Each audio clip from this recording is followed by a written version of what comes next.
तो अभी इसमें और भी काम बाकी है ना? जी जी, अभी काम लगे हुए हैं। अभी और क्या क्या लगाना है आपने यहाँ पे? अभी इसमें एक लड़ियाँ लगाएंगी, AC लगाएंगे जो है। अच्छा, दोनों सोते भी दे रहे हैं जो है ना। सही है। अब देखिए, ख़वातीन के लिए और फैमिलीज़ के लिए उन्होंने 2 कैमरास लगाए हुए हैं ताकि अच्छे तरीके से मॉनिटर किया जा सके कि वो यहाँ पर बैठे हुए हैं, उनको सहूलियात वो मिल रही हैं कि नहीं। तो अभी देखिए और भी बहुत सारे काम होने बाकी हैं जो अभी इन्होंने करने हैं।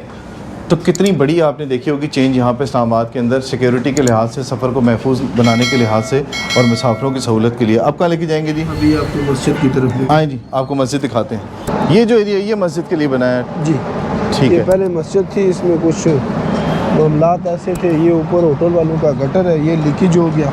अच्छा जी, कुछ मस्जिद का रुख और पुरानी बनी हुई थी, बहुत बुरा हाल था जो है, तो हमने सारी शहीद करके अभी नहीं बनाया। ये देखिए, अब ये मस्जिद नई तैयार हो रही है और इस मस्जिद को इस तरह से बनाया जा रहा है कि जो मुसाफिर 24 घंटे यहाँ पर आते हैं उनके लिए बंदोबस्त किया जा सके।